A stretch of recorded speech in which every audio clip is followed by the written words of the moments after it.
For decades, right? The world of construction has pretty much run on paper, promises, and, let's be honest, a lot of crossed fingers.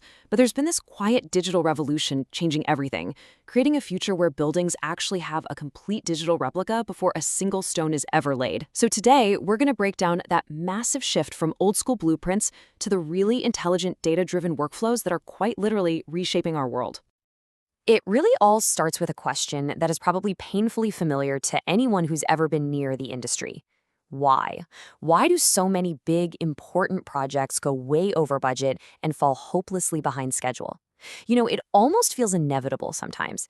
But as we're about to see, the answer isn't just bad luck, it's actually baked right into the traditional way of working. So, to really understand the solution, we first have to diagnose the problem. And the traditional way of managing a construction project, well, it wasn't a coordinated team effort, not even close. It was a lot more like a relay race in the dark, where each runner just passes the baton without ever really seeing the other people on their own team. And this right here, this shows that old linear workflow perfectly. Information just moved down this rigid one-way street. The client had an idea, they passed it to the designer who drew it up, then the contractor tried to build it from those drawings, and then, decades later, the operator was left with a dusty old box of papers. Every single step was its own little silo, completely cut off from the others. This table just lays out the failures of that system so clearly. Data wasn't really being shared. It was just being kind of thrown over the wall in the form of these static drawings or PDFs. And here's the real kicker. A tiny mistake made way back in the design phase might not get discovered until construction is well underway, and at that point, it's suddenly incredibly expensive and time-consuming to fix. So at the end of the day, this old way of working wasn't just inefficient, it was a total recipe for disaster. It led directly to the exact problems we started with: wasted money, missed deadlines, and that just frustrating, soul-crushing cycle of doing the same work over and over again. So what's the alternative?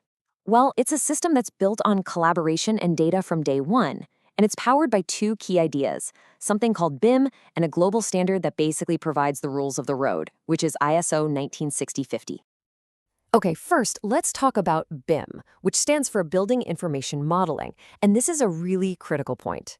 BIM is not just a piece of 3D software. It's a whole new process, a philosophy really, for how you create and manage all of the information for a project, from the very first digital sketch all the way to the building's final day of operation.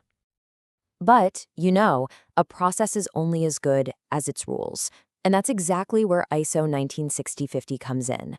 The best way to think about it is like the international rulebook for playing the game of BIM.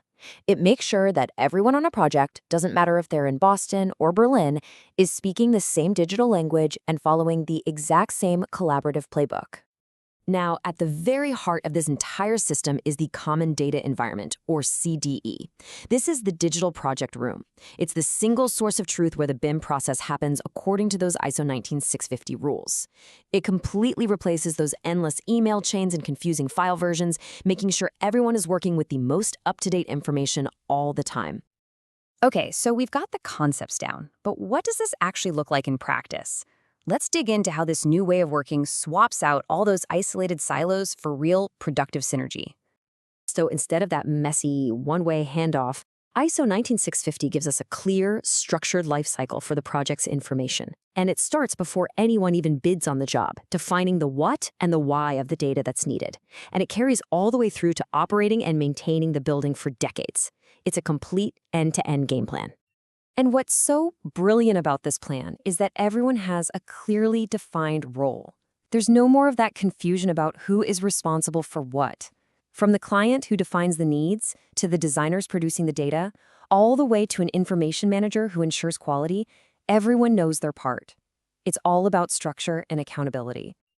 Now, this all sounds great in theory, but what does it actually mean for the bottom line? This is where the new way of working truly shines. It delivers powerful, measurable results that completely change the entire equation. Let's start with a big number. We're talking 20 to 40%. That's the time savings that projects are reporting during the design phase alone. And here's why. Because in the digital model, you can find and fix clashes, like a pipe running right through a steel beam, before they become expensive, real-world problems out on the construction site. I love this table because it just puts the two approaches side by side. And the difference is, well, it's night and day. We go from fragmented to integrated, from scattered data to a single source of truth. But for me, the most exciting change is that last line. We're no longer just handing over a box of drawings at the end. We're delivering a digital twin, a living, intelligent model of the building itself, packed with every single piece of data from its creation. And it is so important to understand that this is about so much more than just speed. It's about better accuracy, which means way less rework. It's about better cost control, smarter decisions, and creating long-term value. That digital twin becomes this invaluable tool for operating and maintaining the building for its entire life. So, after seeing the old way versus the new way, how do you choose? Well, it all really comes down to what you truly want to achieve with your project. So here's the bottom line.